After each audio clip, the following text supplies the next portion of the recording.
So today I want to talk about converting the conversation, not talking about your product or your solution, but talking more about the customer's problem. So this is from the Big Book of Sales, and I'll read it. And really want you to think about what this says. What your customer really needs to know is that you're going to solve their problem. They need to see it, feel it, and believe it through you. That's really what selling is about. It's about a lot of different things, but they have to know through you that this company that you represent is going to solve their problem. And that's what we're going to talk about today. And it all is the same thing to me. I talk about inner and outer. Inner development helps you as a salesperson when you're more balanced, more controlled, more self-aware. I teach trust-based selling. Those of you that have been to other of these workshops, you'll know that I talk about trust-based selling. It's about building a bond of trust so that your customer can walk with you. So when you build the trust in the beginning of the call, the middle of the call, so at the end of the call, when you really need the customer's trust, you've already been building it throughout the call and certainly talking about their problems. We talk about listening. Listening is the foundation of trust. It's the hardest skill to learn is to listen. It's very difficult to learn to listen because we're such bad listeners, and I'll explain a little bit about today. We talked last week about different questioning techniques. And we also have talked about tuning into the customer's wavelength. So all the things that I've been talking about before all come to play as we start to really understand how do we understand, get on the customer's wavelength, and really try to understand the problems that they're grappling with, not the product that I'm selling. That's my agenda. I want to talk about the customer's agenda. What you have to understand is the customer, in their mind, they don't really care about you or your product. They really don't. And most sales, and I'll explain how it normally works, but in the customer's mind, all they're thinking about is a problem that they have. And if they don't have a problem, then there's no sale. If I'm selling something at $100 a month, let's say, and they're buying something for $80 a month and they're happy with it, why would they want to spend more money? They don't have a problem. They don't. I'm searching. I'm exploring. Up. They're happy. They're happy. They love it. No complaints. Why would they want to spend $20 more to solve a problem they don't doesn't even exist? The customer must have a problem, but not only must they have a problem, the customer must acknowledge the need to change. It's not good enough for me to tell them that they could change and how great the future is going to be. They have to acknowledge the need to change, and you have to learn the skills to probe the customer's problem until, at least in their mind, the status quo is no longer acceptable. If the status quo is perfectly fine with them, I hang up the phone. Nice talking to you. I move on to the next one. If there's no problem to solve, there's no sale. If they don't tell me, if I tell them there's a problem, that doesn't count. They have to tell me there's a problem, and it has to seem to them that they can no longer move on. They can't move forward with this problem. Otherwise, they're going to have all these consequences. And until they acknowledge that, there's no sale. Only then, only when they acknowledge that they have a problem, only then will they be interested in hearing what you can do for them. Convincing people is the hardest way to sell. And that's what we all do. I'm going to show you examples. I see myself in those examples, and I've been working on this for years. You'll see yourself in some of these examples. We spend all of our time talking about our product and no time talking about their problem. And we're going to try to reverse that. Okay. Why is it so difficult to transition from product selling, talking about our product and our solution, to problem selling, to actually learning about the customer's problem? Well, the first one, it's really the most important one. We feel a constant pressure to speak and present. I might make 150, 200 phone calls today, and five people hang up on me. One person is willing to talk to me. Now, of course, the whole time they're talking to me, they're telling me they're not interested, which is fine. But at least they haven't hung up. And I'm so excited that one person is talking to me that I feel like I have to present. I have to explain to them how great my product. I'm excited about my product. I love this service that we offer. I know it's going to help you. Let me explain it to you. And we feel this pressure to speak and present because the truth is, if we don't present our product, we're never going to make a sale. And that's perfectly logical. And that's what we all think. If I don't present my product to them, they're never going to buy it. So I constantly feel a pressure to jump in and start presenting my solution because, oh my gosh, I'm going to be able to help you. The other reason why it's difficult to transition, and this is what we've talked about in past workshops, it's very difficult to listen. It's a very difficult skill to learn because our negative listening habits, our bad listening habits are very deeply ingrained, and most of us have never actually truly listened to somebody else. So it actually feels a little bit strange to listen. It feels weird to not be talking. And because our society doesn't value listening, most of us have never really listened. So when I tell you to listen to the customer, ask them questions and listen to their answers, it actually feels a little awkward. But that's something you can get over in time. You just have to practice it. The other thing is, a lot of us, we think that our questions are intrusive. If you hear the questions that I would ask, you would say, oh, I could never ask those questions. That's like too personal. It's too, it's just, oh, I don't feel comfortable doing that. And then, of course, we feel like because we're in a rush, we assume that the customer's in a rush. And the customer will tell us, I only have 2 minutes. What do you got? And so I feel like the customer doesn't have time. So I kind of shortchange the questions and jump into my presentation. And the last one is sadly true for most people. When people do start talking to us and emptying their souls to us, we say like, I don't really care, dude. Inside my mind, it's like, I don't really care. Let me just get to my presentation. Let's just get this contract signed and let's move on to the next step. The problem is that we are self-centered and impatient. And that's just a fact of life. Most people are self centered, impatient. They'll ask you a question, but they really don't listen to the answer because they want to talk about themselves. We're going to talk a little bit more about that. You want to change your own mindset. In order to change your sales process, you have to change the way you think. And this is not easy. Like I say, simple in theory, but it takes internal control. It takes self awareness to transition to a new series of selling habits. We've been doing it the same way over and over again. Everyone in the room around us, all the people they told me to listen to and learn from, they all do the same thing. They just jump into their presentation. So, of course, I think, and that's, by the way, the first thing you have to learn when you're a new salesperson is you have to learn the presentation. You have to learn the product. So that's what your company trains you on. They train you on the product. They train you on this and that and this feature and that feature and how to answer questions about the product. That's the whole point, because before you can sell the product, you have to be an expert in it. So all of your early training with any company is almost always about product. But it takes internal control to be able to let that go and be problem centric. And it is challenging to do this, but the payoff is extraordinary. One of the things that I encourage you to do is to have a relentless curiosity about the customer that you're talking to. And I do understand the reality. You're dialing, dialing, dialing. Nobody wants to talk to you. Finally, one person talks to you. And you have to overcome the urge to jump in and talk about yourself and talk about your product. Because I just said, if they don't have a problem, they don't care. So most of the time, we don't even know what their problem is. We just assume they're like everybody else and they want to save money or they want to be more efficient or whatever it might be. So we just jump in. But we have to have a real curiosity about their situation. You have to really want to understand what's going on. If you're selling to a person, what's going on in their life, their family, if you're selling insurance, tell me about your situation. And I don't mean tell me about your situation so I can jump in and tell you about my insurance. I mean, tell me about your situation. Tell me more. You have to have a real curiosity to fill in the blanks. If you're selling to a business, you really have to take the time to understand their business.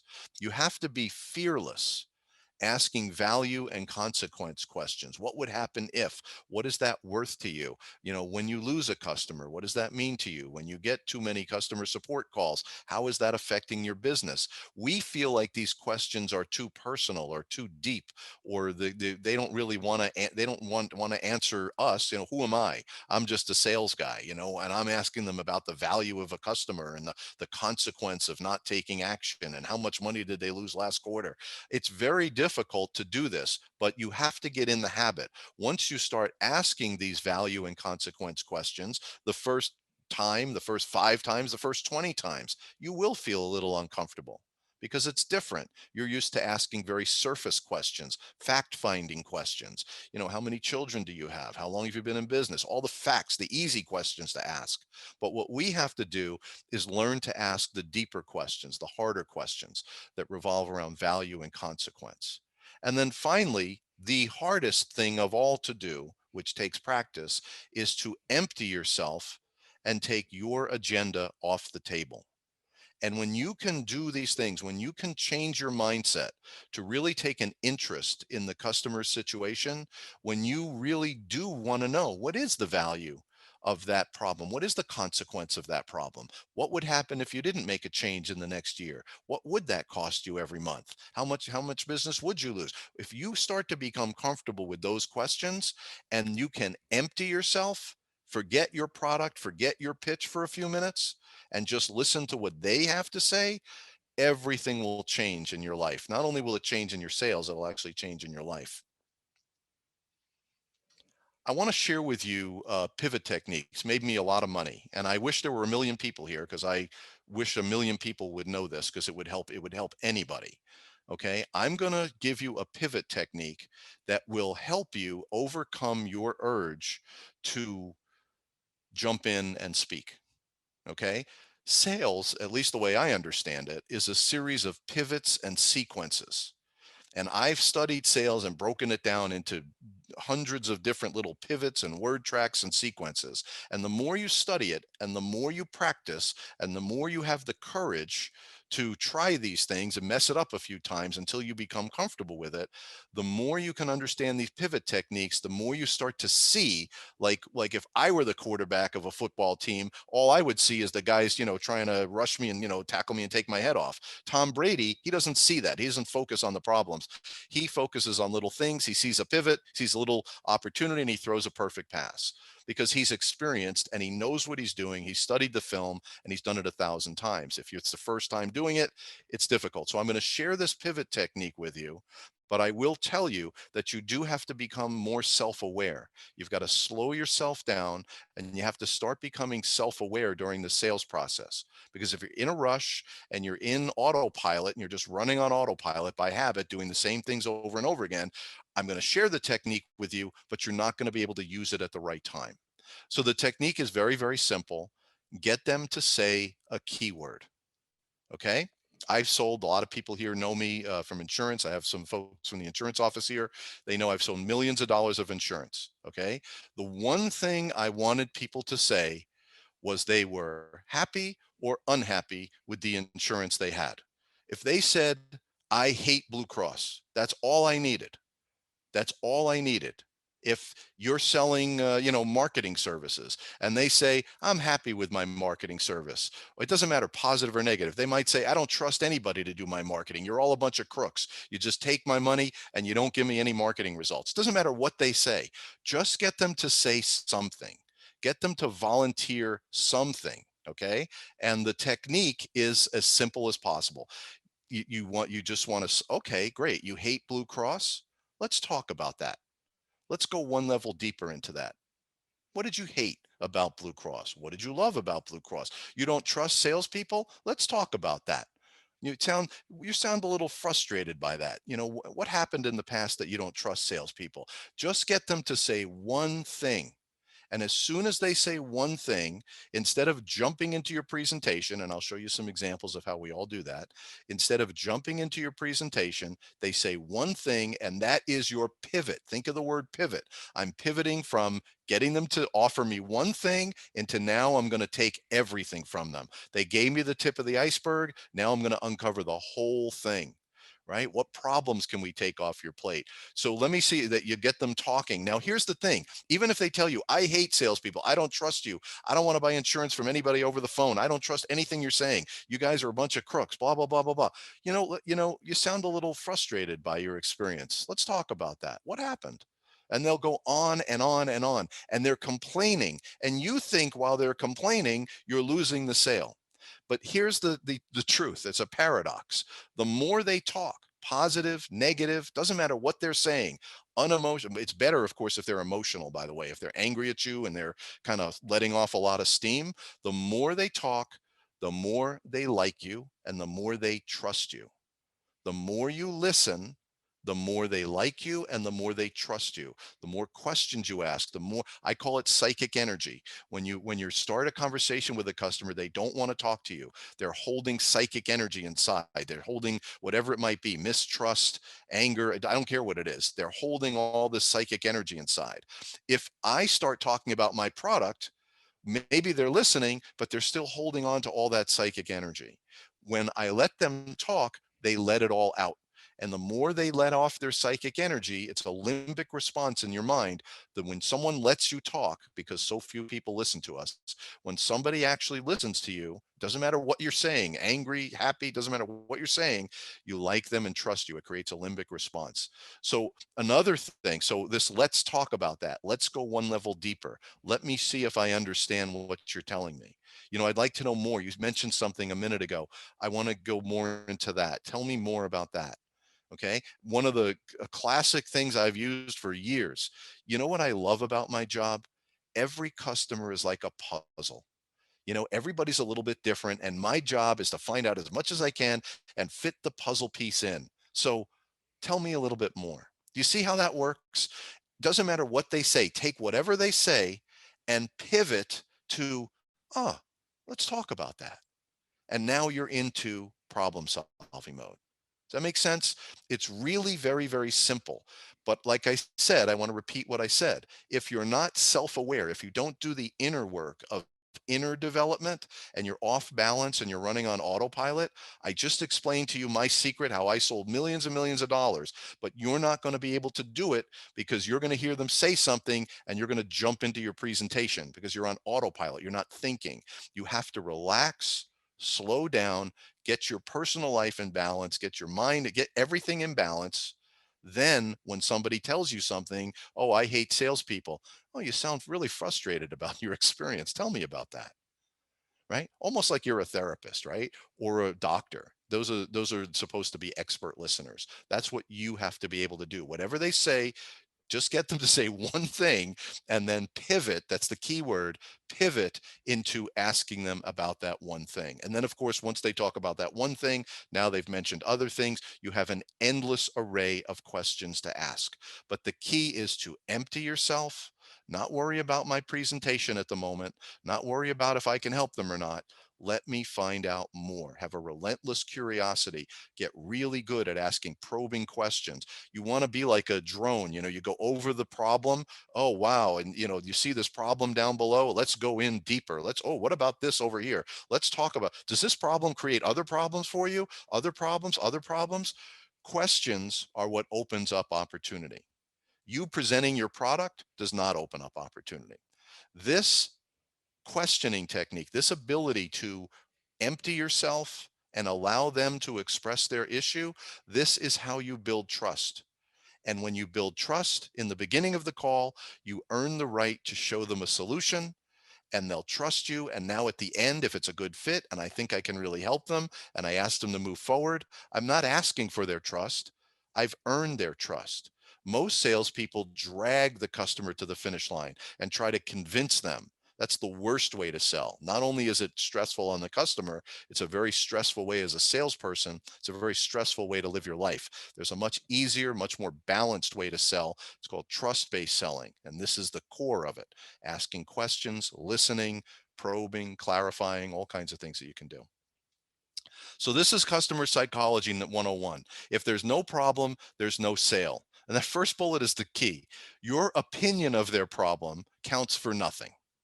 I know that everyone I talk to, I can help, right? I'm positive, right? And let's just say that's true. Every single person that I talk to, I can help. It doesn't matter if I know that I can help them. It only matters if they think that I can help them. And the only way they're going to even bother to see if I can help them is if they admit that they have a problem. The idea of talking about the problem has to come from them.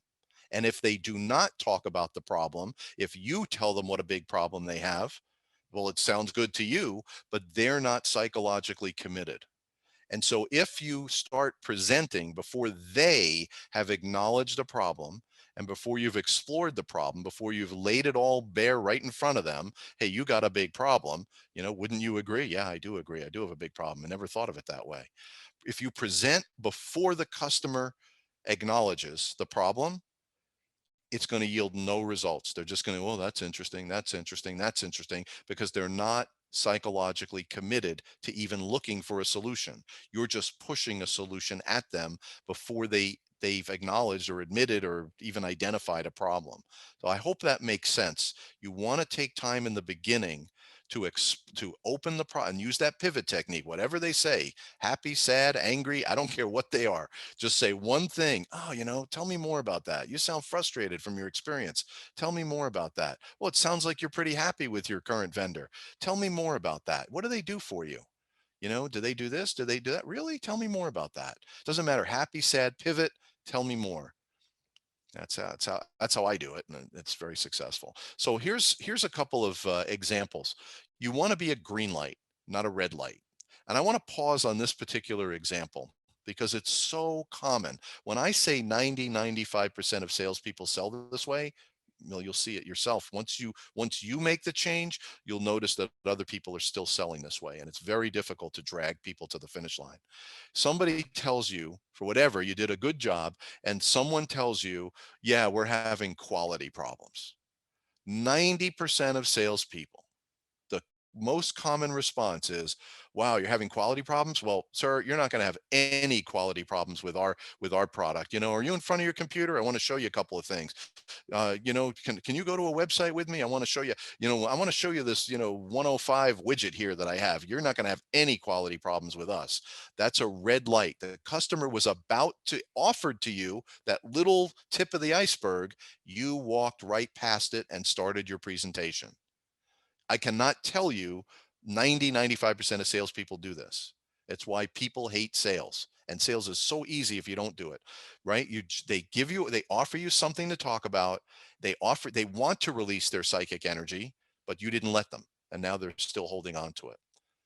Does anyone know what you should say? Those of you that have been at past workshops, I hope you know this. It's called reflect and paraphrase. Quality problems. I really don't have to say anything after that. Quality problems, just say what they said and put a question mark after it, and they'll start telling you about their quality problems. Or you can say, quality problems, tell me more. Oh, you're having problems with quality? And they'll tell you more, tell you more. It's just as simple as that. Here's just a classic. If you haven't heard it, you haven't been selling long enough. I don't trust salespeople. You're all a bunch of crooks, blah, blah, blah, blah, blah. The classic 90% salesperson will say, well, you can trust my company. We've been in business for 25 years. We have this, that, blah, blah, blah, blah, blah. You missed the whole opportunity. And now you're talking about you, and there's the customer with all his psychic energy and all his mistrust of salespeople, and you walked right past it into your presentation. The correct way it's called empathetic listening, which we've talked about. You identify the emotion. There's what he said about trust, and then there's the emotion behind it. You sound a little frustrated from past experiences with salespeople. Let's talk about that for a minute. What happened? Empathetic listening, acknowledging the emotion. That's another way you can be a green light. And when I say be a green light, I mean say things where the customer wants to give you more information. My wife is the most incredible example of a green light listener. I've never seen anything like it. I've learned a tremendous amount from watching her listen to our kids on the phone. Here's one. This used to happen all the time to me, right? And I still do this. The customer will say, "Oh, our daughter just got accepted to college," and you rebound it right to myself. "Oh, my son's trying out for JV basketball. I'm so proud of him. He's really good. He can hit 3-point shots. He's only in 8th grade. He can hit 3-point shots already." And you see what I did? The customer said something, wanted to talk to me, wanted to release psychic energy, wanted to build a connection with me, and I cut the connection right off there. I gave him a red light. I rebounded it to myself. Obviously, well, where's she going? Oh my gosh, you must be so proud of her. Let them talk. We're getting too many support calls. Well, we've been able to cut support calls in half with our widget 105. You're going to love it. Let me show it to you right now. Here's my PowerPoint presentation. We're getting too many support calls. They've given you the tip of the iceberg, and you want to now jump in and say, our product is going to solve that problem. The correct way to do it is, again, pivot. Well, let's have a conversation about that. Explore the problems. What's causing the support calls? Where have you created a log of the calls? Like, where are they coming from? Why are they coming? What's the cause of them? What other problems are you having in your call center? Whatever it might be, whatever you're selling. When they give you a hook, pivot and ask for more information. Don't jump into your presentation. Explore the problem. Be a problem centric seller. If you're a financial planner, we're worried about having enough money to retire. Well, with the 6.2 amortization trust vehicle we're setting up, and plus, the insurance policy that and you start explaining all the things you're doing, so you don't have to worry about money with us. You'll definitely have enough money to retire. You can take that worry off your plate. I'm putting a trust together with an insurance policy, and this and this and this and this and this and this, and you like literally are so excited to explain all the things that you're doing for them instead of being a listener. Say, oh, we're worried about having enough money. Oh, really? Let's talk about that. What are you worried about? And let them express their psychic energy. Or if somebody says, just tell me your price. We're looking for the lowest price. The product centric 90% of salespeople, well, you're not going to find more value in the market than our product. Let me explain. Our price may not be the lowest, but let me tell you why we're the best. And the customer's not really listening, right? It's called product centric selling. Customer says we're looking for the lowest price. So how do you pivot off that? Well, let's have a conversation about that, because the lowest price may end up costing you more in the long run. Tell me more. What are you looking for? And what's the problem? How can I help you? What, etc. Get them to talk about their problem. Again, very simple in theory, but you will now that you've been exposed to this, you will literally hear yourself tomorrow do these things, because it's such an ingrained habit that we feel that pressure to start talking about our product or our service. Questions allow the customer to release all their psychic energy. So if you believe, well, this is a mastermind association, so we do talk about mind, we talk about emotions, we talk about energy, we talk about psychic energy.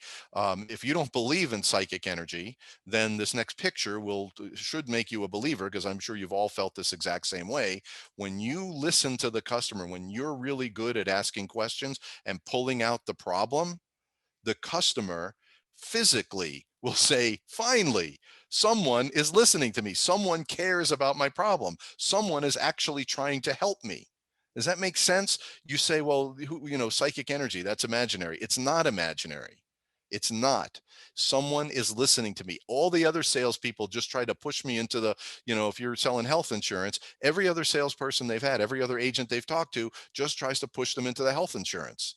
You have taken the time to find out about their family and their daughter and their cheerleading and injuries and accidents and cancer in their family. You've taken, when they hate Blue Cross. Why do you hate Blue Cross? High deductible, high this, high that. I hate everything about it. Have to go to their doctors as an agent, all that stuff. And finally, it's on their end. This is what they're feeling. When you take the time to let them speak, they feel a release of psychic energy. And what happens is they like you and they trust you. So now, with your permission, I'd like to go ahead and present my insurance solution. I see all the problems you've had. It's really been frustrating for you. I get that. And I know you don't trust salespeople. I know you don't trust health insurance. I know you don't even want health insurance. But with your permission, can I show you what we have?